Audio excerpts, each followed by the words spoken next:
This conference will now be recorded. We will be starting with the ARM V8 architecture and instruction set architecture training. So today will be a demo session. Uh, we won't go too much into the training content. Rather, we will be talking about the agenda. I mean, basically the plan for today's session is to understand the participant expectation. One is the overview of training agenda. I mean, what all aspects will be covered. Second thing is to understand the participant expectation. I mean, what is that you are looking for? Because ARM, as you know, can be covered in multiple aspects. Now we can talk about ARM architecture, ARM subsystem architecture. We can even talk about ARM core architecture. Then we could even talk about ARM core link. There are multiple things. Then we have ARM ISA, right? So I wanted to check with you what is that you are looking for. I mean, of course, I have my own agenda, so I wanted to understand the expectation and accordingly see what need to be updated in my present, I mean, training flow. Okay, that would be the idea. Then we will go a little bit into the ARM processor basics, then ARM V7 and V8 processor profiles, and a little bit into these processor profiles and the instruction set concepts and all those things. This would be the agenda for today's session.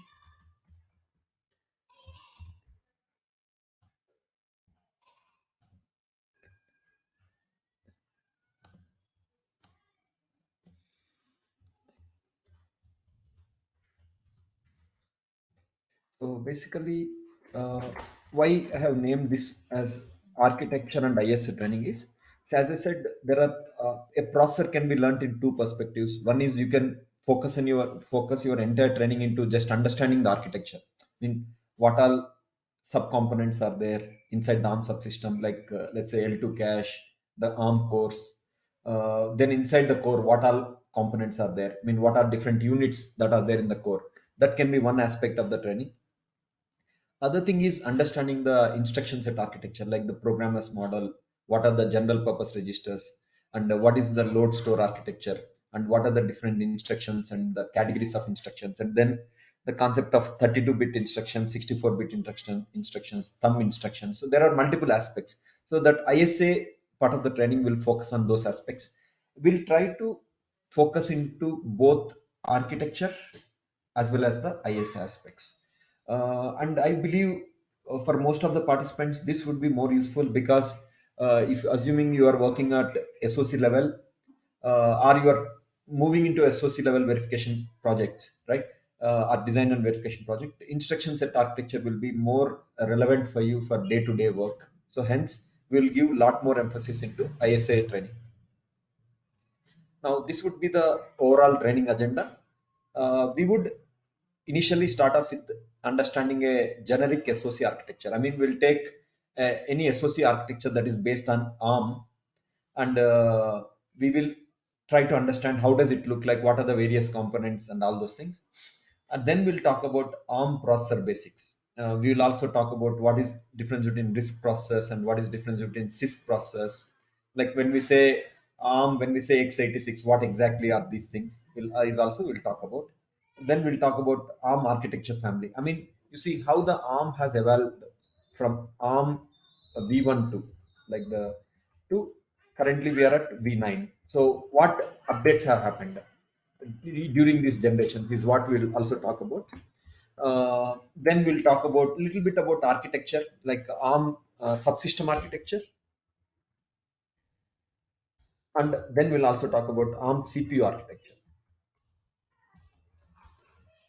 Then we will talk about ARM compiler and linker flow. I mean, when you develop a C program, so what all targeting one ARM processor, how does it get compiled, how does it get linked, and that whole flow we'll discuss about. Then we'll talk about that AR32 and AR64 specific to V7 and specific to V8. R64 is specific to the V8 architecture. Then we'll talk about ARM programmers model.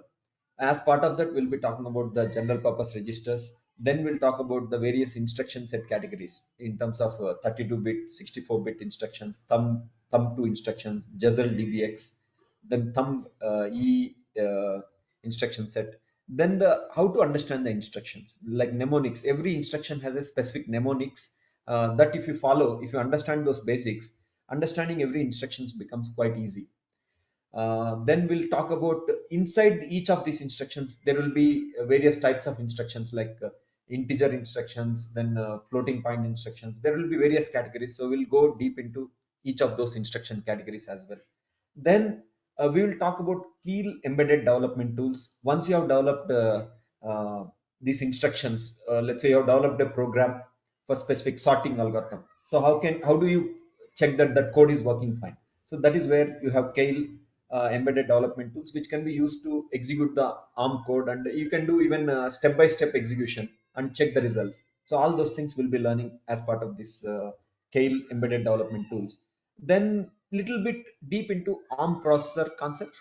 Like ARM processor executes in various states, like what we call as exception states, exception levels, EL0, EL1, EL2. So what is the significance of these four exception levels, and how is it related to the secure and non-secure states? So ARM again can be in secure state and non-secure state. How they are related is also what we will be talking about. Then we'll be talking about system instructions. I mean, generally ARM instructions access the registers and memories. Other than that, other than that, there are some other type of instructions that is called as system instructions, and we'll also talk about system instructions. Then we'll talk about exception and interrupt handling.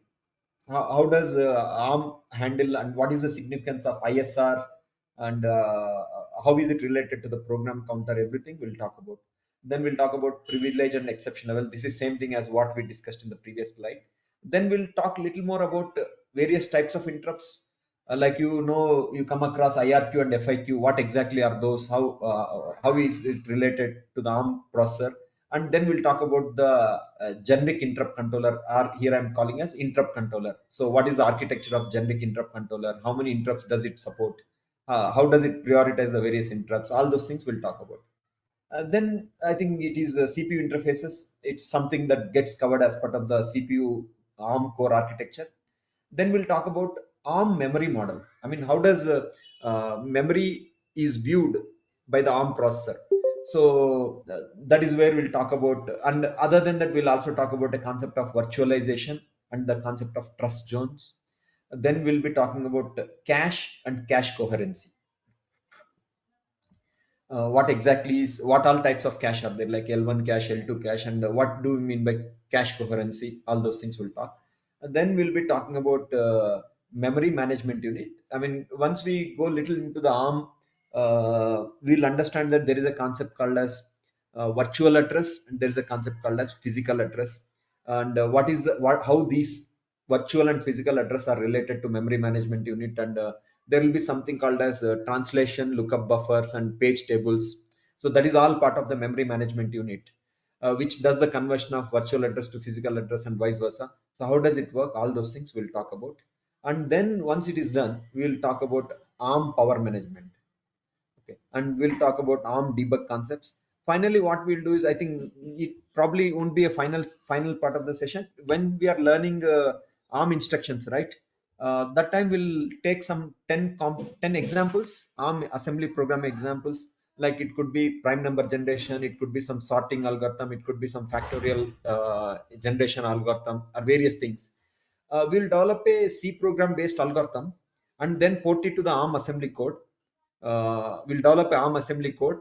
Then we'll run that into the Keel. I mean, through the Keel software, we will run that and just check whether that is behaving as per our expectation or not. Right? What does this will do is, this will make you familiar with the practical uses of the assembly instructions. Let's say you're working into SOC project. Most of the time, your debug goes down to assembly instruction level, where you have to analyze what is happening in this instruction, where is the program getting jumped to, all those things, right? You have to deal with various aspects. So these programs will give you that familiarity with the ARM assembly instructions, so that it will make it easy for you to work in other projects. Okay, so this is the overall agenda. Okay, and towards the end of session, I'll be giving one simple pre-training assessment test. Idea of this test is not to check whether someone is good or someone is bad or anything. I just want to understand the participants uh, current knowledge with arm understanding. I mean, it is a 10 questions that we have, which covers various aspects of the arm architecture and arm isa. Just want to understand what is your familiarity with the arm architecture overall. So based on that, I will get an idea of how do I plan my training. I mean, should I start from very much from fundamentals, or if people are already comfortable with the basics, I can even start with the little advanced topics. Okay. Now coming to the training, training is planned over a 6 weeks duration. I mean, today I'm not counting. 6 to 7 weeks, I would say 6 to 7 weeks duration, for a period of totally 45 hours roughly. It should add up to 45 hours. I mean, assuming we do around 3.5 hours training per day, per weekend day, or 7 hours per week. It should roughly come to somewhere around 45 hours of training. In that, I'm planning to cover all these aspects that I have listed in the both the pages of the agenda. Now, before I go ahead with the agenda topics, any questions you have regarding the training schedule? And as you know, the training mostly it's the working people who have been enrolled for this course, who will be enrolling for this course. So it will be a only weekends only training, and we will provide the video of every session, uh, uh, at least for 2 weeks, so that you can revise. Let's say whatever session I have done today, that video will be accessible for at least 2 weeks, so that you will be able to revise. And also for every week, we'll be having some assignments, and based on these assignments, the certificate, course completion certificate is issued based on assignment submission, and a final evaluation test. You don't need to really score 100%. Even if you score 60%, that would be good enough. Okay, so this is the criteria that we'll follow for issuing the course completion certificate. Now, any questions you have before we move on with the training?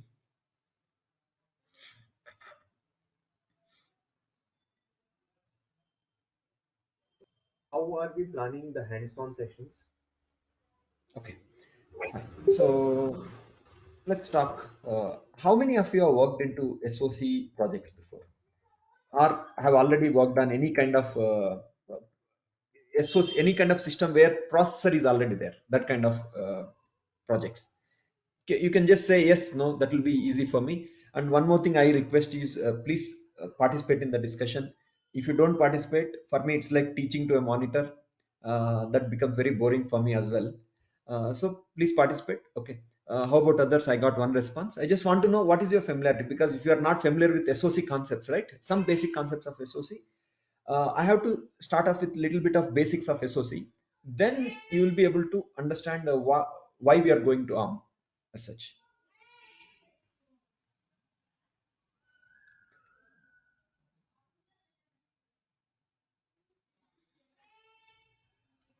Okay, thank you. So I assume some out of 10, 4 people are have exposure to SOC verification concepts. Okay. Uh, okay. So you see, this is how an SOC architecture looks like. A typical SOC architecture. Now it could be for a mobile, it could be for some other complex SOC application. Okay. So in this case, you can see that this SOC is divided into various subsystems. One is the CPU subsystem, one is the design, some GPU subsystem, one is DSP subsystem, and this is very specific to the design based on what is my requirements of the design. I mean, some designs may require GPU, some may not require GPU, some may require DSP, some may not require DSP. Accordingly, they're telling design specific subsystems. Then application IP subsystems, various application IPs kept here into one subsystem. Then you have one more subsystem here. Then we have memory related components here, like wide IO, LPDDR, and the memory scheduler. That whole thing becomes memory subsystem.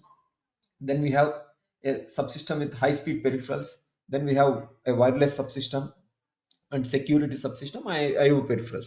So you would be aware that putting together various subsystems is what we are getting an SOC. Our primary focus area in today's session is this one. This kind of architecture, the one you see here, is called as big little architecture. So the one you see in this CPU subsystem is called as big little architecture. Can someone tell me why it is called as big little architecture?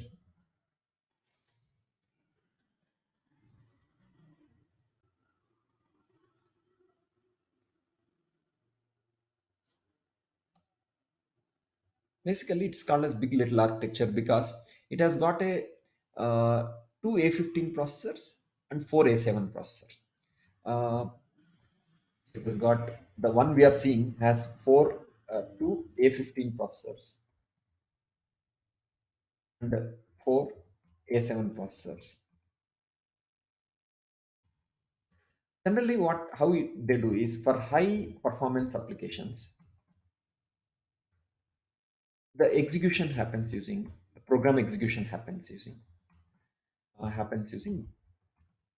high performance processor. I mean, like A15 processors using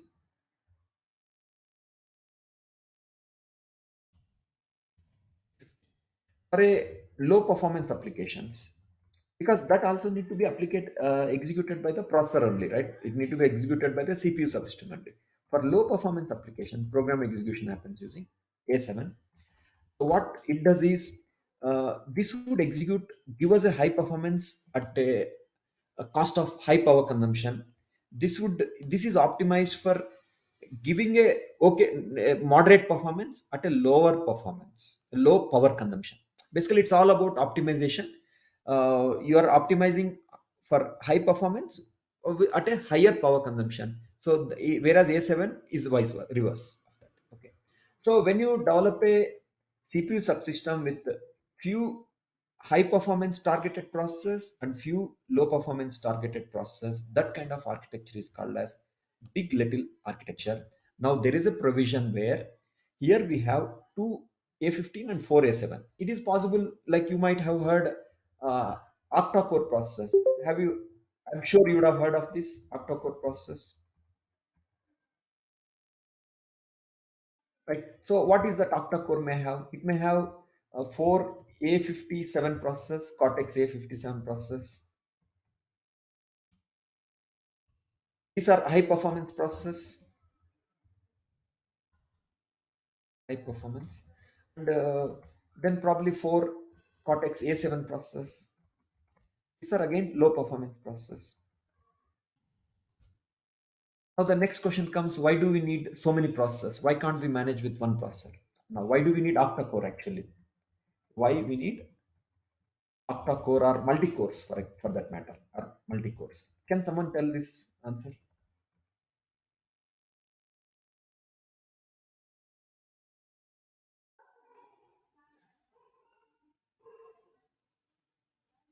Question is why we need octa-core subsystem or multi-core subsystem.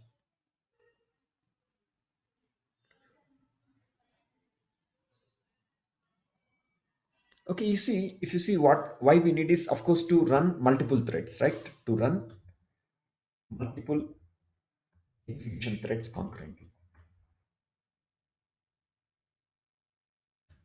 What do you mean by multiple execution threads concurrently? Typically, what happens when you take a processor? How do you start a processor execution? Can someone tell me? How do we typically start off with a processor execution? Any electronic system. How do we start the execution of any electronic system? How do we start an electronic system?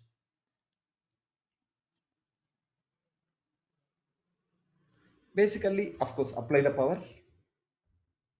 Then what do? You apply reset. Once you apply reset, there is a specific, I mean, reset specific code, reset specific instructions are present in a particular predefined location in memory. It could be at 0000. For example, this could be example. It could be at 32 TH 0000. or it could be a 32 tick F000. I'm just giving some examples. So what happens is, as soon as you apply, it starts executing there only from that location. Then from there, we would have told, we would inform, from there it jumps to the application execution. I mean, it will initialize few things and all that. There will be few initial things that happens when we go to the reset sequence. We'll understand that from there it goes to the application execution. Now, the executing of these applications is specific to each processor. Let's say when we say 8 processors are there, so each of these 8 processors, octa-core means when you have 8 cores, each core can have its own specific thread. Means what could be one thread? Let's say configuring, I mean, let's say you're opening one application, opening a PowerPoint application. For that, processor is involved, because processor needs to indicate to the need to invoke the application and need to run the execute those corresponding instructions to invoke the application, right? Processor needs to execute the corresponding instructions to invoke the application, invoke and run the application. In this case, what? The PowerPoint. Now, same way, let's say at the same point you want to play music, play a song. Now, with one processor, what is the problem? Both need to be executed on the same processor, and the way processor works, it can only do one application execution at a time. Let's say you are playing a song, it cannot be done concurrently. Otherwise, what we have to do is we have to wait for this to complete, then only processor will go here and processor will execute. So this is where having multiple cores can help us create multiple concurrent threads. In one processor you are executing this, in another processor you are playing a song. So that kind of requirements can be fulfilled when you have octa cores. Now, generally speaking, it doesn't happen that, let's say, even if you are using mobile phone, you will never use 8 cores. It is, I would say, one of the marketing strategy to say that we have octa core, but very rarely we use all the cores for some execution purpose. Okay, that's a different thing. But I hope you understood why we need octa core. Now, when we say octa core, what happens is whatever sequence you are following, applying the power, applying reset, then finally jumping to the application execution, and then this uses a program counter, uh, that is PC, to execute the instructions. This kind of thing is applicable to all these 8 cores. There is a dedicated parallel thread for core 0, core 1, core 2, core 3. Now it is possible that in the current requirement we don't use 3 cores. We don't have a need to use the 3 cores. We are only running application on core 0. But there might be a possibility that you may want to run multiple applications concurrently. So all these 4 cores starts running the execution, start running our instructions concurrently. That is where we go with octa-core processor. Now, some application can be high performance application,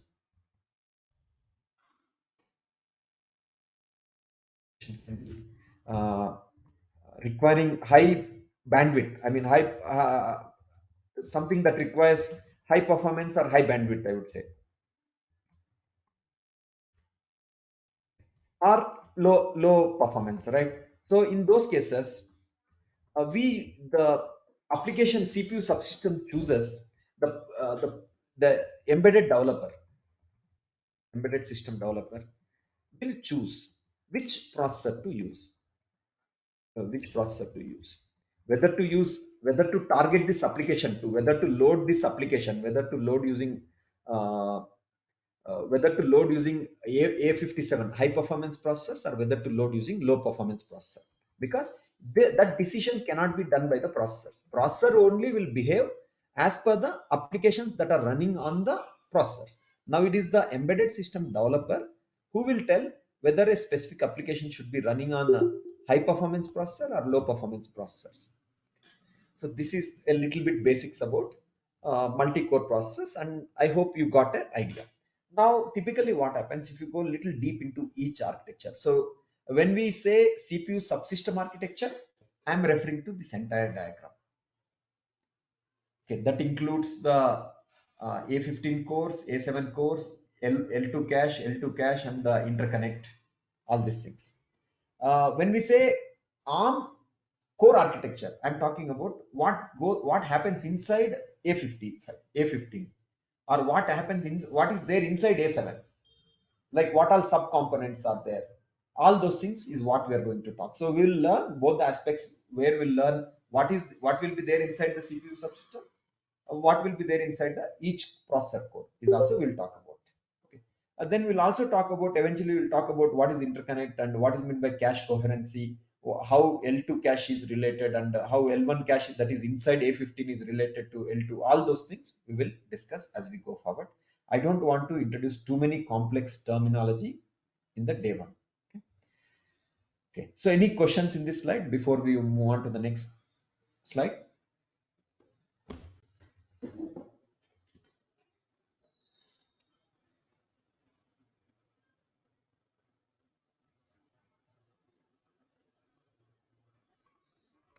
Now, talking a little bit about this processor execution, uh, processor, how it executes, processor uh, execution flow, SOC execution flow, I would say, okay, test execution.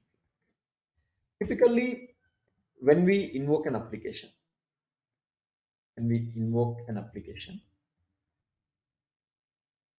let's take one simple example. We connect a SD card, SSD, into the laptop. What happens? Can someone tell me? I mean, what would happen as soon as you connect an SSD into the laptop?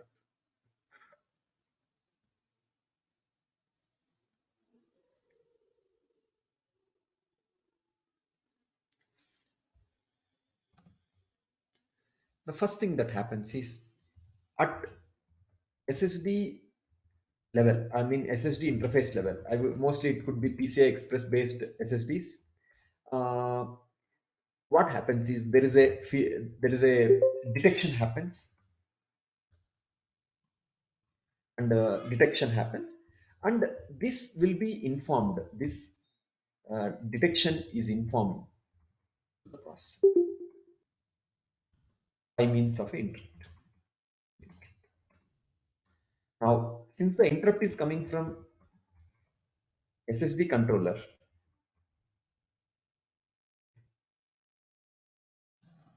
uh, in this case, since we are using PCI, it would be PCI Express controller. Okay. The processor understands that device has been connected. Processor understands, device understands that device is connected. And what it would do is, the corresponding drivers gets loaded. Corresponding drivers means the instructions gets loaded. What do you mean by that? Like whenever you connect a USB drive or anything, right? It will check whether those drivers are present in your operating system or not. That is the drivers I'm talking about. What these drivers are specifically? These drivers are specially coded for. These drivers are specially coded for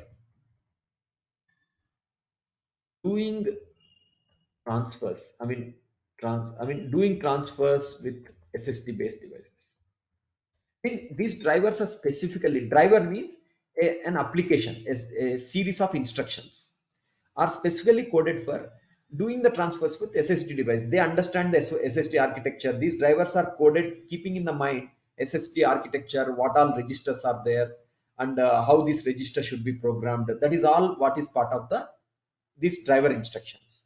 Then what happens is, the the the, the program execution, that is the program counter, moves to this driver location, gets loaded into the memory, into the I think to get loaded into which memory? The DDR memory. Okay. This will get DDR. Yeah, this gets loaded into the DDR memory. Then program execution moves to this driver location, where driver is being loaded. Let's say this is the part of BDR where our driver has been gets loaded. Because why it happened, this is in my SoC. I have connected one SD card SSD device. I connected an SSD device, and as soon as I connected, the corresponding controller here has detected that some device has been connected to me. It generates an interrupt to the processor. It generates an interrupt to the processor, indicating that some device is connected to me. So if a device is connected, what do I have to do? I need to start interacting with this device. Who tells to me how should I interact with this device?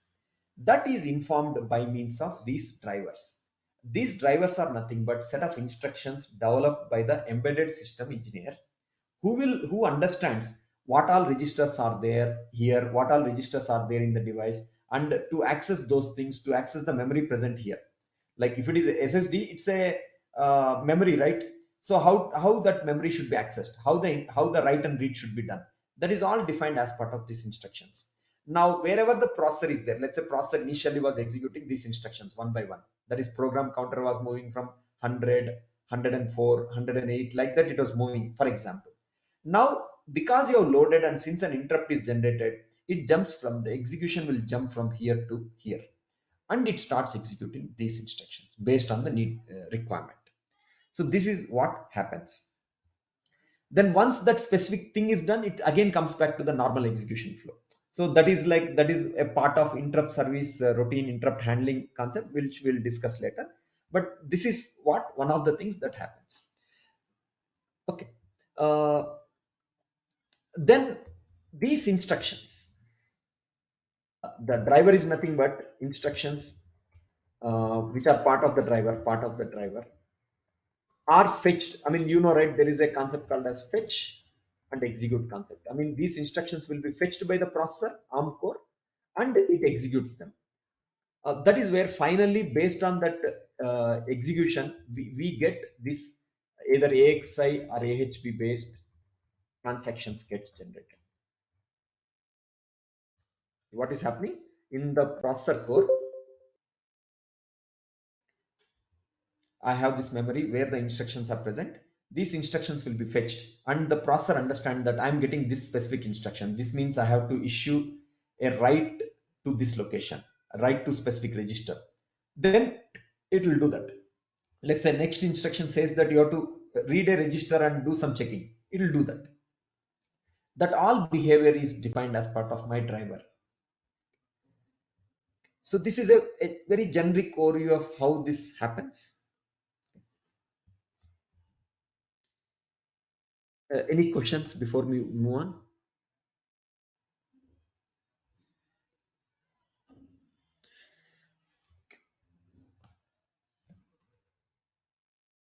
SOC trainings covers couple of topics.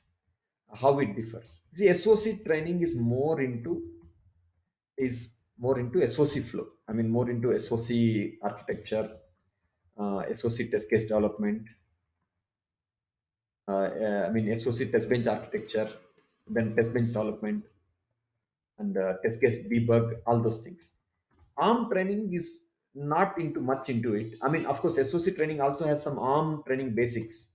ARM architecture basics, like ARM instructions, understanding ARM instructions, the categories of ARM instructions, everything. But it won't go deep into all the topics that we have listed here. Let's say, for example, we wouldn't have spoken about exceptions and the privilege modes, the ARM memory model, concept of virtualization and trust zone, the cache coherency. We haven't talked in depth. Then we wouldn't have probably talked about the power management and the debug concepts. So all these things differ. Of course, there may be some 10 to 15% that is common between ARM architecture training and SOC training, because when you say SOC, you cannot complete SOC training without talking about ARM instructions and ARM instruction set architecture. So there will be that part of thing common. But ARM training, of course, cover a lot more things in more detail and more depth. For example, in SOC training, we haven't really talked about how to develop some ARM assembly program examples for some generic programs, right?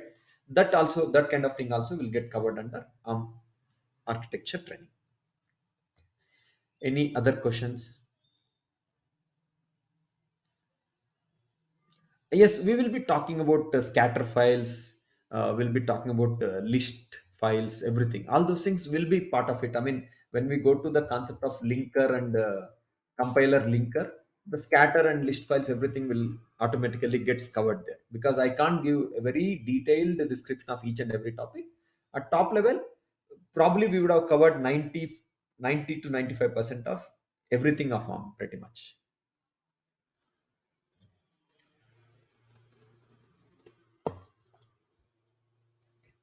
Uh, Next. So this is about a generic SOC architecture. Like as I said here, the way it is executing the instructions, fetching and executing the instructions, this is specific to one of the ARM cores.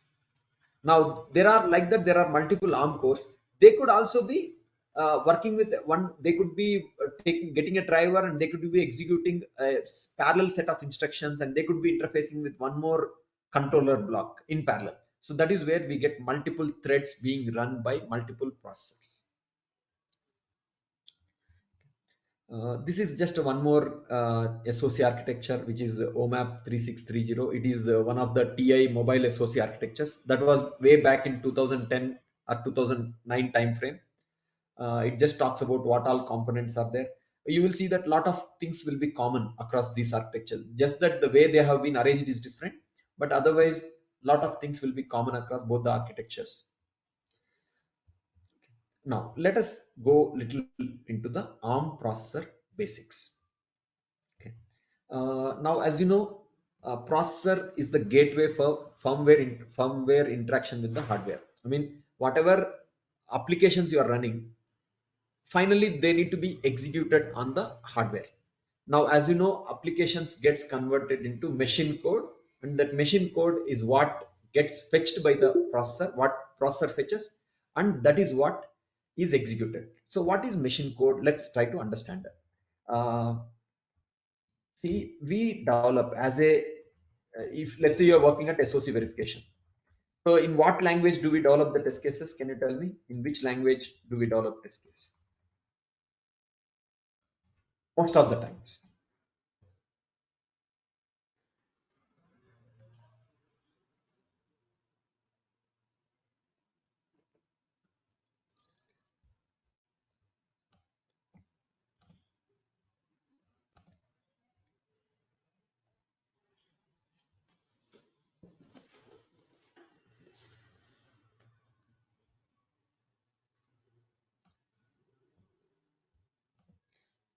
One more question. Please post all your questions in the uh, to everyone, not just to the organizer, because let everyone read the question and understand the question. Otherwise, they don't know who is asking the question and why I'm posting this question. Also, they don't know. So please always post your questions to everyone. Okay. Uh, the question is, I don't have any knowledge of process, but I'm going to work on RISC-V core verification. So how this training can be helpful? See, there is one more training on RISC-V.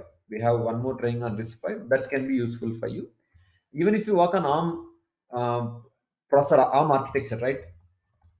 This will be very useful because ARM and RISC have a lot of things in common because both are RISC architectures. If you know ARM architecture, you can ramp up on RISC architecture within 1 week. There will be few differences. Let's say here general purpose registers could be 13. Here it could be 31, 31 or so, 31 or 32. Okay. Now, what is the significance of these registers and how the, let's say, instructions are divided into various categories. For example, uh, the floating point extensions and this integer instructions, base instructions, all those things will be there, right? Similar categorization will be there in the RISC-V also. I mean, what you will notice is there will be a lot of things common across the architectures. If you learn one architecture, you can easily ramp up on the other architecture within 1 or 2 weeks itself. Okay. Now coming back to our question, SOC verification. Which language do we use to develop the test cases? We use C language to develop the test cases for targeting the execution targeted for processor. And part of the test is also developed using system Verilog. This is targeted for peripheral. So, so what do we mean by that is, if I take any SOC, this SOC diagram, here I would be connecting. When I assume I have got uh, one of the microcontrollers, I think this architecture would be more clear with that perspective. Let's say here I have one peripheral component. Uh, you take any peripheral component, let's say SD card or anything. Assume that one of them is here, SD card is there. So when I do this SOC verification, for me this is the SOC. This is the system on chip. Here I need to connect SD card. But when I do SOC verification, I won't use the real SD card. I will use SD card model, or I will call it as SD card VIP, verification IP I'll use. Now, as you know, verification either in Verilog, system Verilog, or UVM, one of those things. So, when I'm targeting some test case to the SD card, it always involves me giving some information. I mean, as a VIP, I need to give some information. I need to drive some data. I need to get the data, everything. For that, I need to drive some signals here. That part of the test case will be implemented using system Verilog. Now my ARM processor need to execute some instructions. That will be developed using C program. So this C test case and this part of this thing collectively will become my test case. Understand the point? Developing a test case targeting SD card cannot be just done by only programming the ARM. It is not possible, because when I am developing a test case, it requires ARM to generate some transactions. When the transaction comes to me through SD card controller or MMC controller, I should also be responding back to it. My SD card also should respond back to it. Now responding back to it doesn't happen automatically, right? Because I need a code which is going to behave accordingly. There are times where I need to tell when, what to execute, what to return, everything. That part of the thing will be implemented using system Verilog, because this code is developed using either system Verilog or UVM, one of those things. Whereas when you come to processor, the processor doesn't understand system Verilog. The processor is not a compiler. So understand, processor is a hardware. It's not a compiler, or it's not like a Questa sim simulator or VCS simulator. It's a hardware. It only understands its language. ARM only understands its language. What is the language it understands? Can you tell me?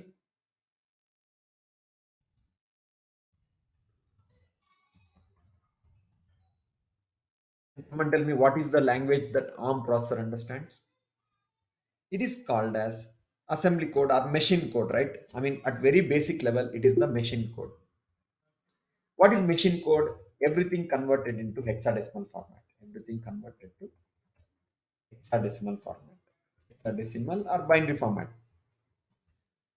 Before it is machine code, it was in assembly program format, assembly code format. What is assembly code format? Like add, sub, various kind of instructions, right? This code, let's say if I write add x0, x0, x1, for example, okay, not worrying too much about what is, whether syntax is correct or not. Let's say if I write add x0, x1, what you are telling? Add x1 with x0 content and store it with x0. For example, this is what we are telling. Okay. Uh, or it could have been a simple thing like, let's say x1 only, where you are telling add x0 to x1 and store it into x. I think it may require 3 definitely. Yeah. Okay. Add these two and store the result into x0. If you understand from an ARM perspective, ARM directly, if you ask ARM, does it understand add? It doesn't understand, because add is an English keyword. Okay. Even x0, x1 are keywords, right? They're keywords. The ARM won't understand that. There will be something like compilation and assembly that we do. There is a flow that we follow. What it does is, it takes these instructions and it converts it into a equivalent hexadecimal code. Can you, technically, what is it called as? Can someone tell me? it is converted into equivalent hexadecimal code. What is that hexadecimal code is called as?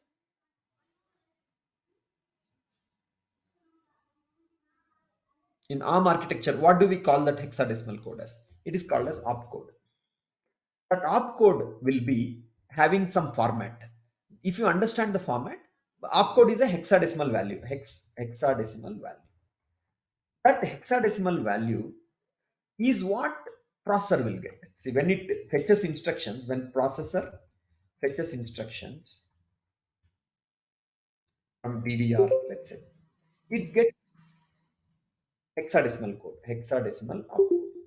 That will tell that opcode will tell that this is a add operation.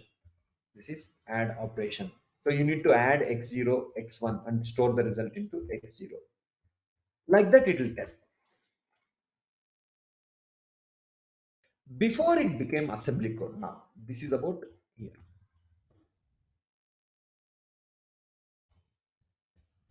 Before it became assembly code, it was developed, the test case is developed using C program. Developed using C program. Why do we develop using C program? Why don't we develop at assembly code level itself? Can someone tell me? Why do we develop? Why we are developing test case using C program? Why not assembly code? Because anyway, that is what we want, right? Finally, why don't we directly develop in assembly code?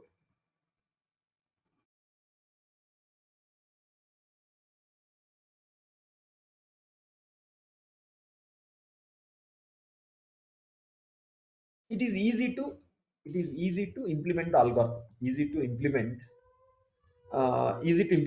our algorithm. You take any algorithm. If you ask, do you want to implement in C program or do you want to implement in assembly? It's always easy to do it in C program.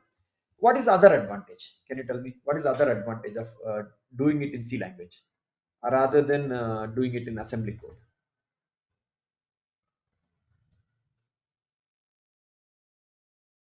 One is ease of writing the code, developing the code. What is the other advantage of developing in C?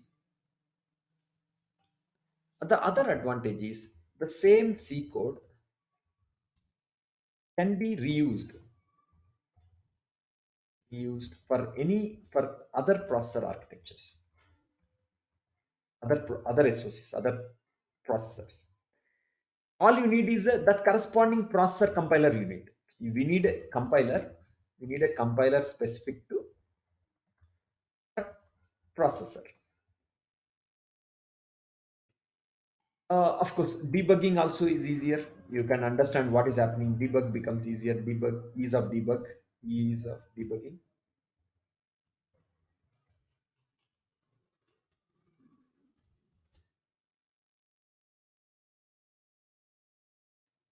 Now, to develop a test case in C program, the user understands what they want to do, basically.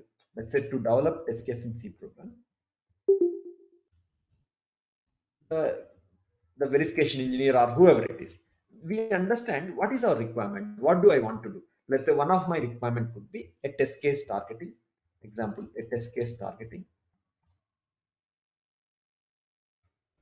DMA transfer from one memory location to another memory location, from one memory other memory. So there it involves a series of register access, writes or reads, where we where the processor configures the DMA controller to read the data from one specific location to read data from specific location and write to a specific location. And now that would involve a little bit of understanding of DMA. I'm just taking one example. So essentially, whatever test case you develop, it consists of only four types of things. Every test case that we develop in C program, here, at least SOC targeted C test cases, SOC targeted C test cases only has four types of things you can do. Four types of things we can do. One is write to a register. One is read to a register. One is write to a memory location. Read to a memory location.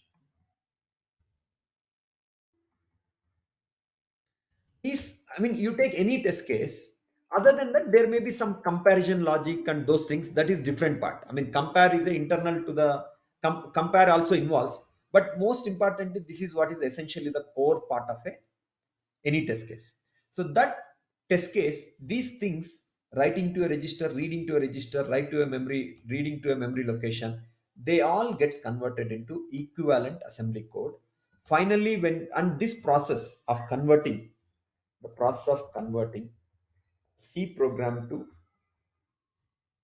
machine code goes through various steps called as compilation, compile, and linking. Finally, once you have done compilation and linking, what we call as ARM-CC for compile purpose, ARM linker for linking purpose. Finally, what you have is the machine code, which gets loaded. I mean, we would, as part of the test case, we would have told which part of the memory that should be loaded. There is a scatter file where we indicate this machine code should get loaded. I would call it as machine code. Same thing is called as image. The final image should get loaded. Should get loaded. Then rest of the things happens. I mean, then you apply the reset to the processor. Then as per the execution instructions, it will start fetching those instructions and executing them. This all that is involved as part of the SOC flow. So this is a very basic about how the processor works and uh, how these various things are involved, related to each other. The machine code, assembly code, and the test cases, everything are related. So any questions you have before we move on?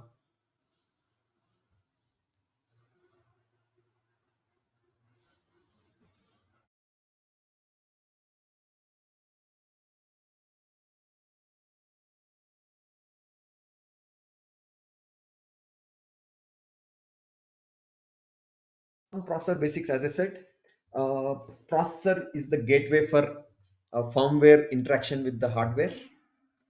Software in turn interfaces with the firmware. User applications interface with the software. The processor is the point of interface between user and hardware. So let's try to understand this complex sentences. I mean, three sentences. Let's see how they get related. See, you can always take any electronic system topology in this manner, in the hierarchies. Like on at the bottom, you have got hardware. This is the hardware. Above that, you have got a set of drivers.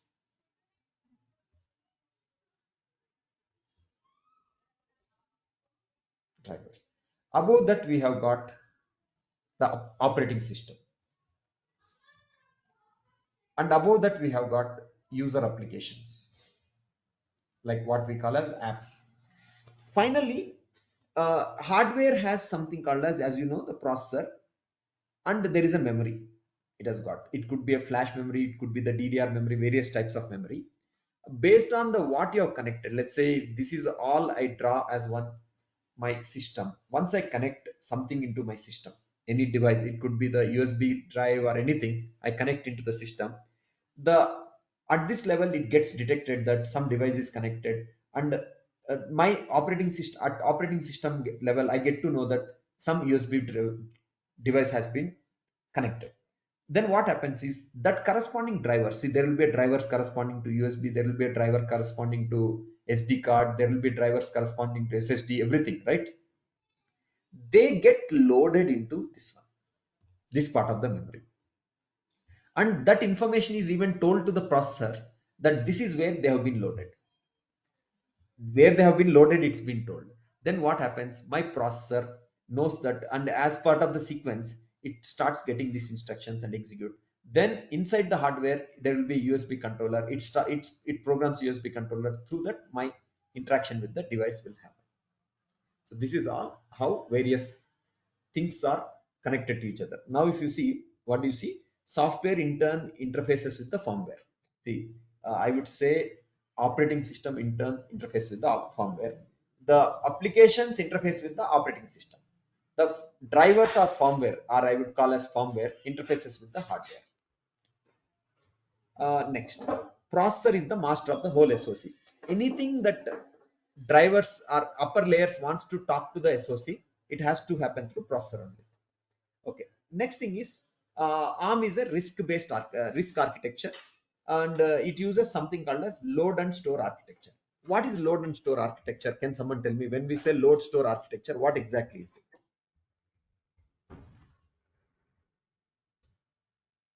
Can someone tell me what is load store architecture and why is it efficient? It is efficient compared to memory access architecture, memory access based architecture. See, x86 is a x86 is the Intel architecture, Intel CISC architecture. This is a CISC based. x86 means CISC one, which is used by Intel x86 processors, right? We call it as like 8086, 8088. It's all processors. Okay. Now it doesn't use load store architecture. It uses memory access. I don't know what exactly it's called as. It direct memory access it allows. So what exactly, when we call load store architecture, what exactly we are calling? What do you mean by load store architecture here?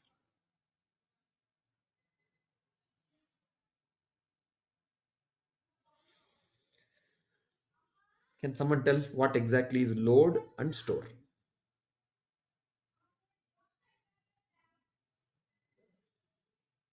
Okay. You see, there are two kinds of elements that processor can access during instruction execution. While it is executing an instruction, it can uh, access two kinds of element. One is general purpose registers that are part of the uh, uh, processor architecture. Second is the memory. Tell me, if this is my architecture, ARM architecture, this is where registers are present, and let's say this is the execution unit. Then I have got a DDR memory, some memory here. Now executing some instruction and doing something here is more, is it quicker, or is doing instructions and getting some data from here, writing data to the memory is quicker? Let's say first one and second one. Out of first one and second one, which one is more, which one do you think is quicker? Let's say this is the execution unit of the processor, core execution unit of the processor. If one option is where I execute an instruction where I directly work with only the general purpose registers, and even we write the data into general purpose registers and then we transfer the data to the memory. That is one option. Anything you do with registers only. Second is you can directly write and read to the memory. Which one do you think will be quicker from a from a processor execution perspective? The first approach or second approach? You see the distance, right? See, the registers are immediately accessible to the processor, whereas memory is not immediately accessible. It has to go through some hierarchy, right? Only then it can access the contents of the memory. Now going by that, one will be much quicker, right? So that is what load and store architecture refers to. What is load and store architecture means? When we say load, means what we are telling is load a register, load a register value from memory content, then do the operations, do the instruction specific operation. Now it could be addition, subtraction, anything, on do the instruction specific operation on these registers, not on the memory. So we will not write to the memory directly. Then there will be store commands will be there. Store commands to move the data to the memory. So this will be done by load commands. When you go through the ARM architecture, you will see, you will come across something called as load commands. You will come across, you will also come across something called as store commands. Then these other commands other than load and store, they can't access memory.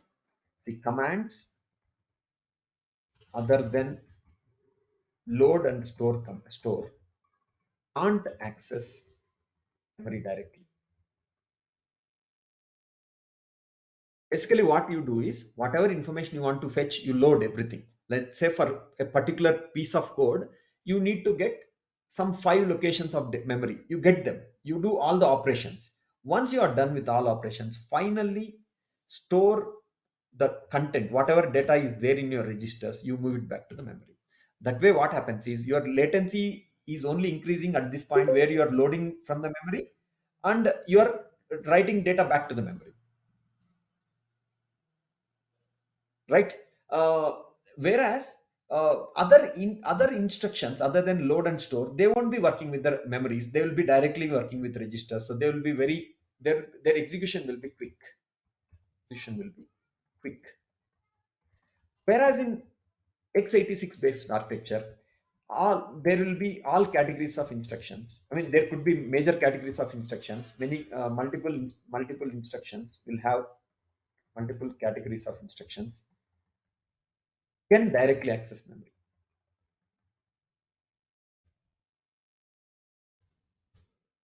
They don't have to go with the concept of load and store. Okay, that is one place where RISC and x86 differs. Does everyone understand now what is load store architecture we are calling as, and why is it done? It is done to improve the efficiency of the instruction execution, because once you fetch something into the registers, the accessing registers will be very quick, so the overall execution gets over quickly. So the number of cycles taken to execute one specific piece of code will be less here compared to what it would take in x86, going by that. So that is what we call as load store architecture. So what is the point? Except load and store instructions, other instructions can't access the memory. Now in CISC, okay, complex instruction set computer instructions can access memory locations. What is load store architecture summary? Instruction set architecture that divides the instructions into 2 categories. One is memory access instructions, that is the load and store between memory and registers, and the ALU operations, which only occur between the registers. So if you understand this concept, it's very easy for you, because then you know that only when I'm talking about load and store, at that time only I can be referring to the memories. Otherwise, any other instruction, I cannot be referring to memories. That will make it easy for you to understand the code, and develop the code. Developing the code also becomes a lot easier if you understand those fundamental concepts. Now, little, I mean, once, since we have done with very basics of ARM processor, let's go ahead and understand uh, ARM v7 and ARM v8. Let's say when we are saying ARM v7 and ARM v8, can someone tell me what is that I'm referring to here?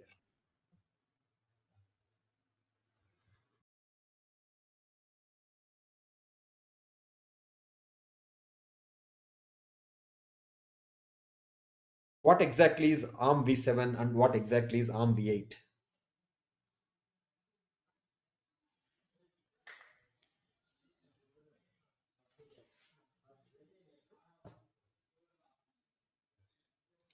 Basically, this ARM v7 and ARM v8 are called as the architectures, because uh, any any uh, uh, any hardware you develop, any hardware we develop needs an architecture, right? You agree with that?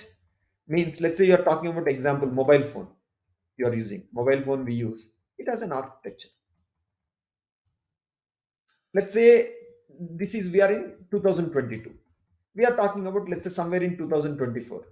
Do you think same architecture will apply there also? Same architecture, will it apply for the new mobile phone? Do you think will it be applicable? No, right? It won't be applicable, because it need to be upgraded. It need to be upgraded for the new requirements. Now, new requirements could be targeted towards improving performance, improving power consumption, supporting power consumption, and improving the various features, targeting the security, various aspects, security of the overall SOC, everything, right? So they could be targeted towards that. Same way, ARM processors are also developed based on specific architectures, are also developed based on specific architectures. So ARM architectures were released from starting from ARM v1, probably I think 1988 or sometime till now. The latest is ARM v9 architecture. So at different stages, they have introduced different instruction sets. For example, in ARM v1, we don't have all these complex instructions because probably back in 1980s, 1988, we are talking about, all the 64-bit instructions and complex instructions were not required because our applications were not so complex. Now, as we move forward, as we are coming to the with the time progressing, there is a need for more performance and better power consumption behaviors, various features and security, different aspects. So for that, ARM cannot stuck on the same old architecture. They have to keep upgrading their architecture with new things added in each architecture. So for example, if we talk before ARM v8, we have ARM v7. Before that, we have ARM v8. Even in ARM v7, they call it as ARM v7a, ARM v7r, ARM v7m. What is ARM stands for is A stands for application series processors. Application series processors. You can say profile or processor, anything is fine. Here, real series processor, real time series processors. This stands for embedded series, embedded targeted, embedded application, targeted processors. Same thing applies for ARM v8 also. See, this concept of A series, R series, M series was not there before this. If you go to ARM v6, you won't see all these variations. A, R, M, this series you don't see there. So this is something they have done. Why they have done is they have further divided this requirement. I mean, this ARM architecture into three series. One that will be used for application purpose. I mean, high performance application. Example like mobile phones. Real time means automotive application, automotive and real time processing, real time data processing, automotive data processing applications. Let's say you are in automobile. What happens in a car? It collects the data from various cameras and it has to process that information, and the whole thing has to happen at real time. So for those kind of applications, we go for real time series processors, and then we have embedded application target processor, targeted process. Here example is like a washing machine or consumer electronics or a oven, anything where they fall into embedded application target process. So similar categorization will be there. Now you may say, what is the difference between ARM v8 and ARM v7? So one of the primary difference is the moving from 32-bit architecture to 64-bit architecture. ARM v7 is a 32-bit architecture. Okay. ARM v8 is a 64-bit architecture. What exactly is 32-bit? What exactly is 64-bit is basically in ARM v8, all the instructions can be up to 64-bit instructions. I mean, each instruction, every instruction can handle the operands of size 64 bits.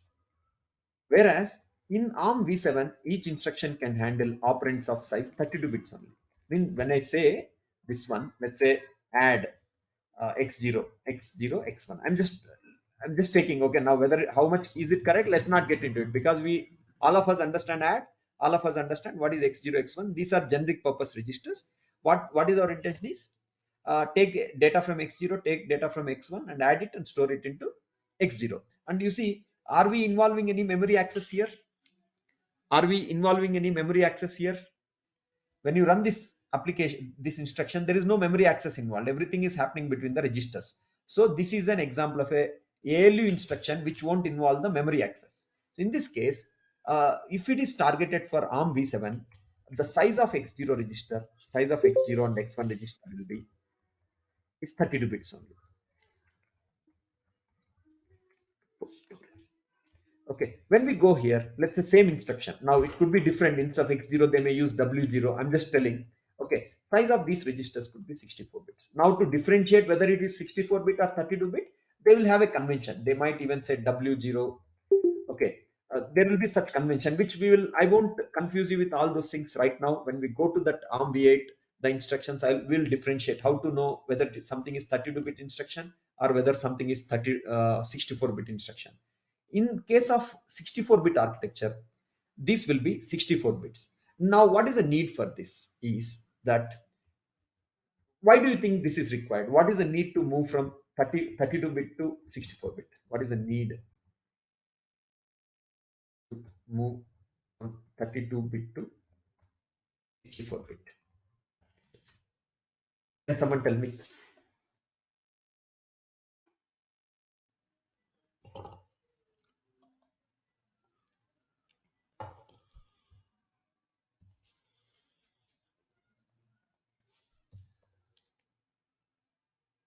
Why do you think we are moving from 32-bit architecture to 64-bit architecture? Okay, if you see, you take an SOC. You understand that SOC, we connect various memories. Can you tell me size of different memories that you might have seen? What are the sizes of the memories that you have seen?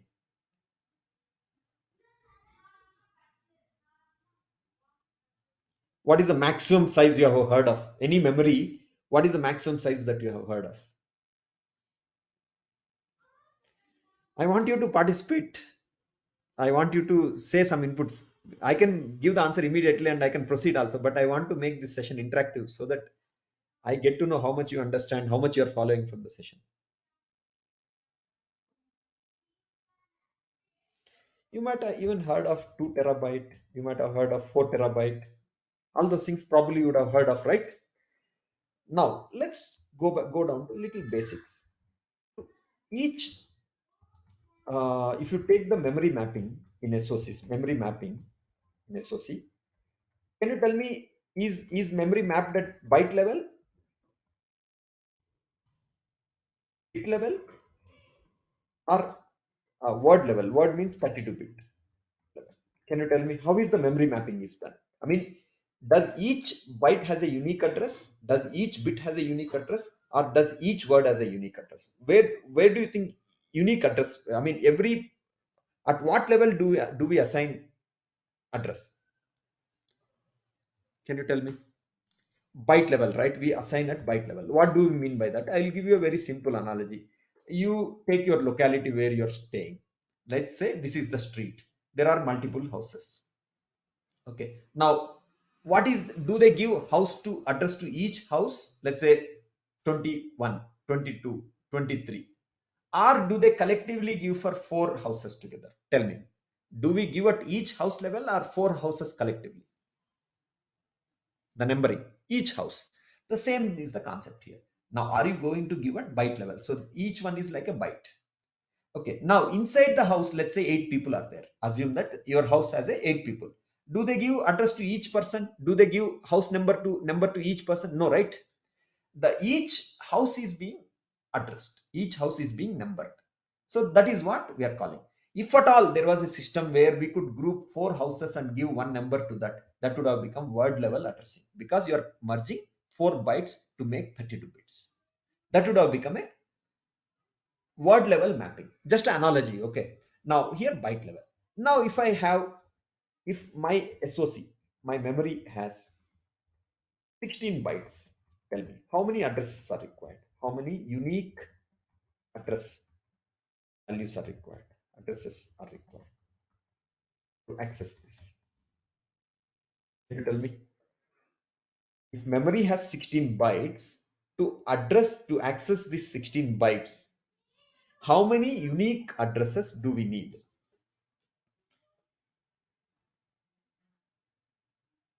It's like I'm asking a simple question. Analogy is what? I have a street where 16 houses are there. How many unique addresses I will need totally? How many unique addresses I need to assign totally? Put together everything. I need to assign one. Let's say I start from 0, 1, 2, second house, third house. Last house will be what? 15. Okay, I will need 16 addresses. 16, right? Now to represent 16 addresses in binary, what should be the size? What size is sufficient? What size of address is sufficient? Is required? Can you tell me?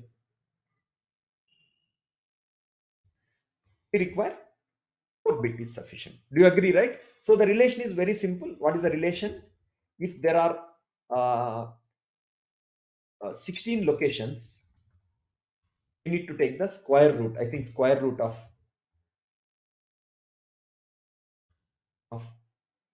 locations. Is that relation correct?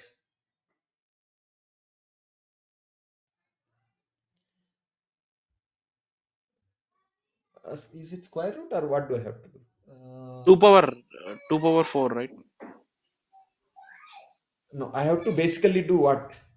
To the power of minus 2. The locations to the power of minus 2, basically. I think some basic mathematics we are missing. Relation should be something like that. 2 to the power of the size of address width should be equal to number of locations. This is the relation. Now, going by this relation, you're understanding 2 to the power of 4 is equal to 16. Let me do one small change. What is square root of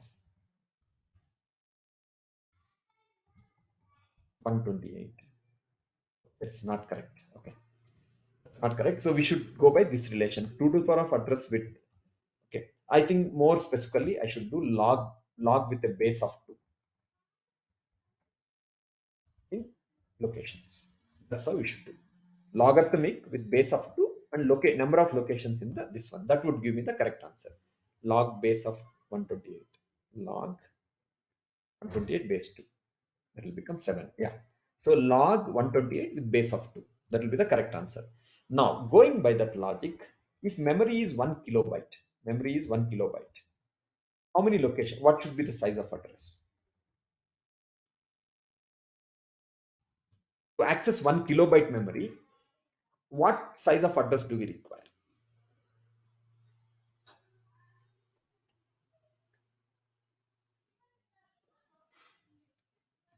Can you tell me? 32.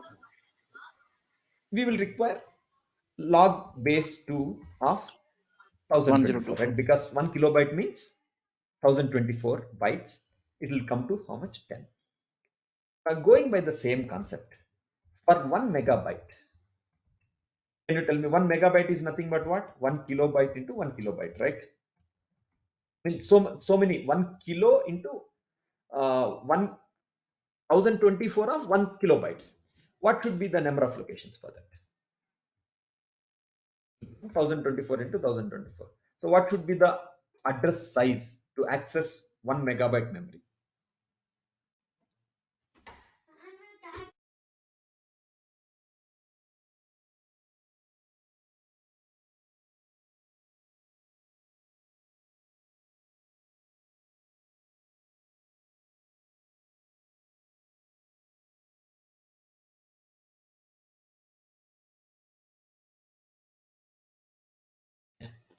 It won't be 11. If you see, it will become 20.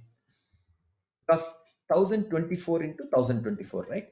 It will be 1024 into 1024 is nothing but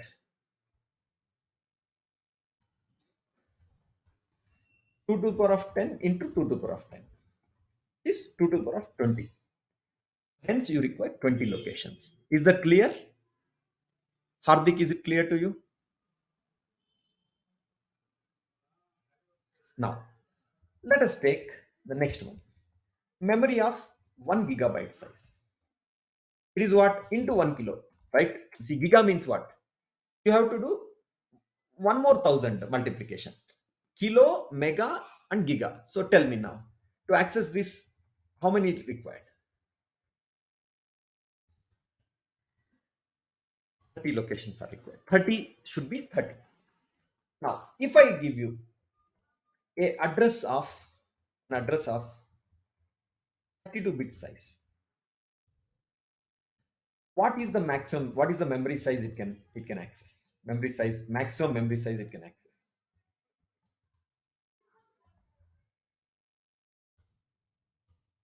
Very simple. Okay, up to 30 we got 1 gigabyte. With 32-bit address, 32-bit size, what is the memory size that we can access?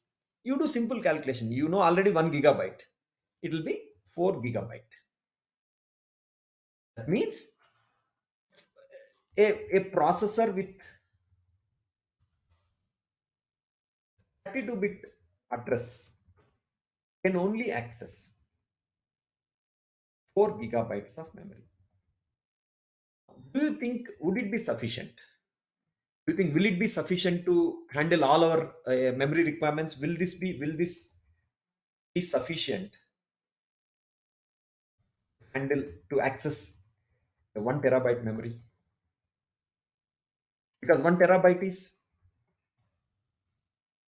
256 times bigger than 4 gigabyte. You agree, right? So it won't be sufficient. So then what is the solution? This is where we come across a concept called as in ARM v7 they introduce, I mean probably it may be there in other, it will be there in prior architecture also. ARM v7 has a concept called as large physical LPA physical extension, large physical address extension. It has got something called as large physical address extension. It uses some concept called as memory management unit. Inside that memory management unit, there will be some lookup tables.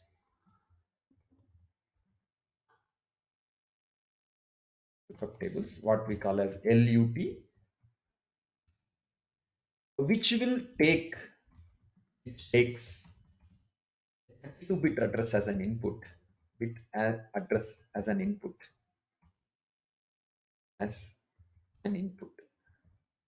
and converts it to 40-bit address.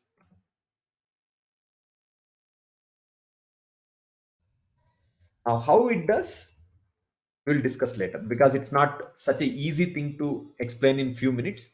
There will be some page tables, what we call as there will be some page tables which gets loaded. See, when you are accessing specific location, when processor is accessing specific locations of memory,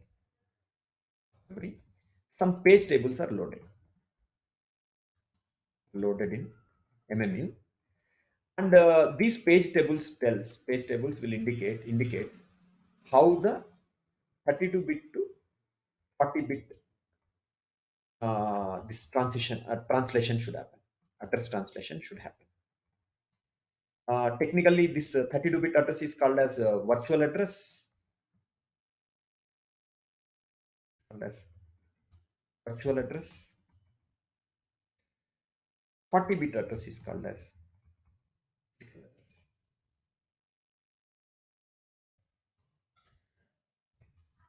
Next, so this now what is the significance of 40-bit? Why 40-bit? Can you tell me what is the memory size that 40 bits can access?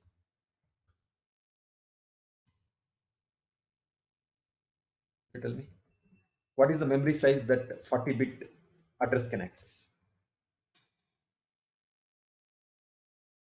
10 bits can access 1 gigabyte, 1 kilobyte. 20 bits can access 1 megabyte. 30 bits can access 1 gigabyte. 40 bits can access 1 terabyte. That is where we can access up to 1 terabyte of memory. So even though our processor is based on 32-bit address size, the ARM based SoCs has ARM ARM CPU subsystem, I would say ARM CPU subsystem has something called as CPU subsystem. Internally has a MMU, memory management unit, which does this, which does the translation, which does 32-bit to 40-bit translation, 40-bit address translation, and make sure that we are able to access a bigger memory. Now, what is page table, what is lookup tables, everything we will discuss later. Right now, it's just a basic concept. Okay, so these are the kind of things that gets added into the various architecture. Now, when you go to ARM V8, what ARM V8 does is, see here the problem is what again? What is the limitation here? Can you tell me? This ARM V7, we can only access up to, we can access up to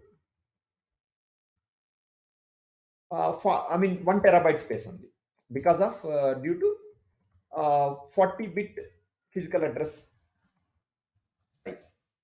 What ARM V8 does is it to increases the instruction size to instruction operand size. I mean, understand, instruction size will be same. Instruction operand, the inputs that you provide. I mean, what do you mean by that?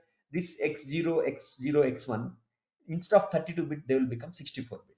Now, because they are 64 bits to 64 bits, because it is 64 bits, my address is also generated is of address is generated is of 64 bit. Now, being 64 bits, it can access up to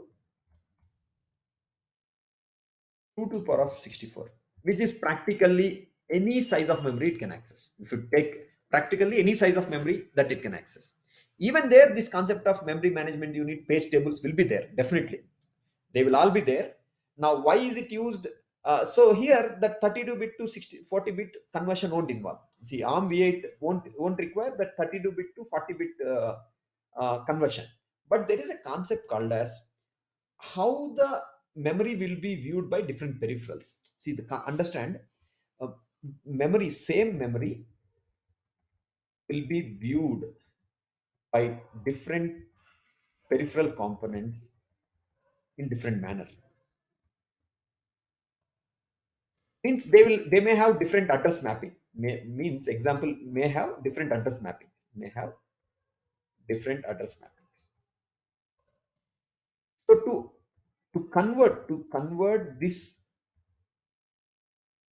address to actual physical address, MMU comes into picture. Anywhere that address conversion need to happen finally into a virtual address, MMU comes into picture.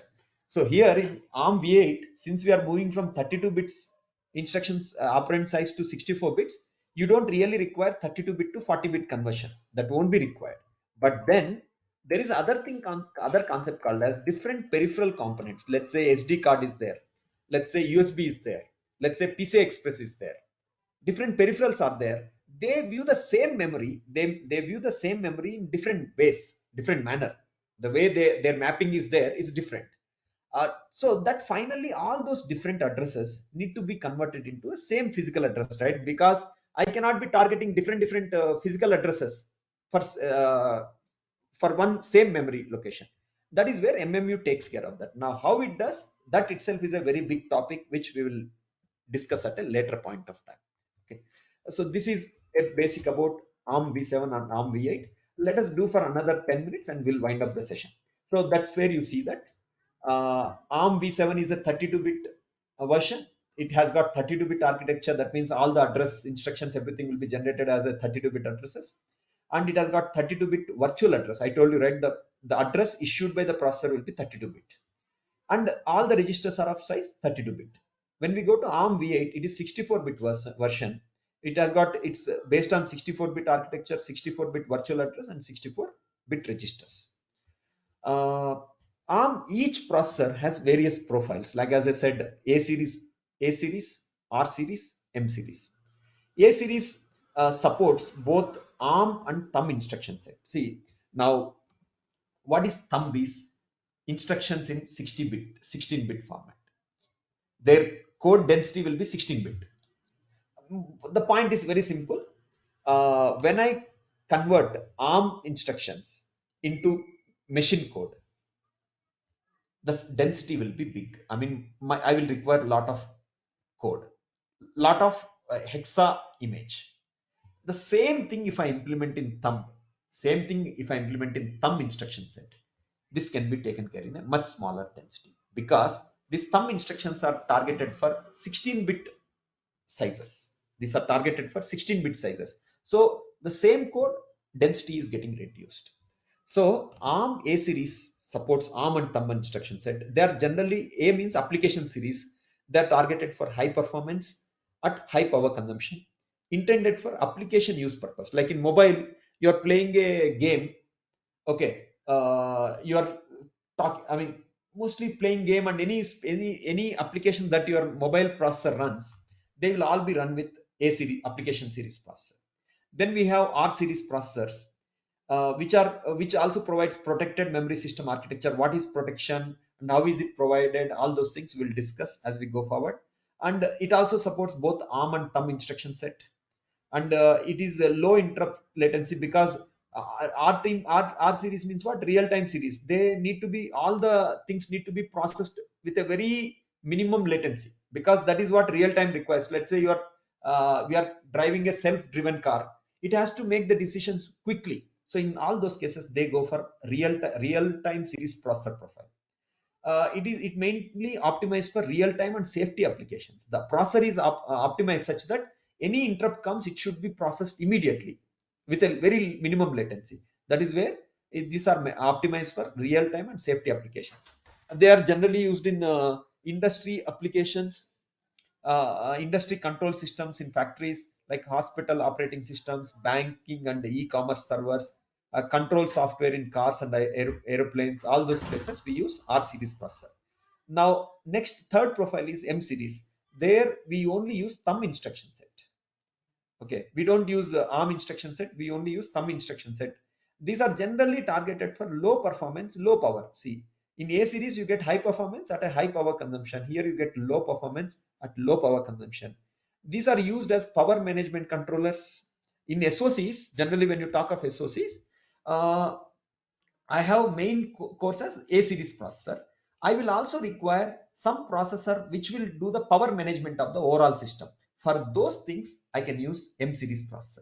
See, this will be A57, this will be A7 or A15, and this could be M series processor. So that its role is to put this into low power state, put this into low power state, bring it out of low power state. That will be handled by the M series processor, and it is can be used as a IO controller or system controllers in the SOC, or it is also used in the embedded applications like consumer electronics. Everywhere you use M series processors.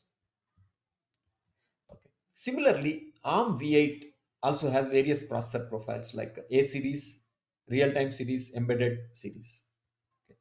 So this is a brief about various processor profiles. We will stop the session here.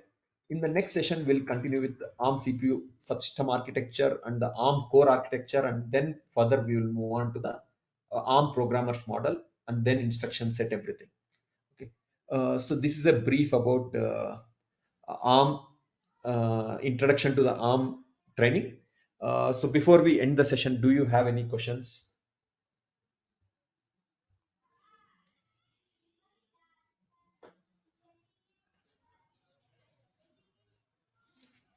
Okay. Let's stop. This conference will now be recorded. Will you teach core set architecture?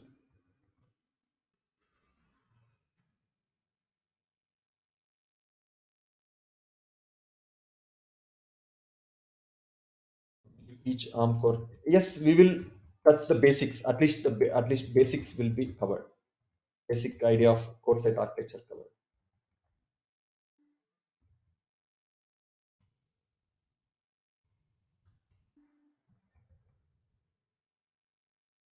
Timing of the session. We'll generally keep it something like 9:30 a.m. to 1 p.m. both Saturday and Sunday.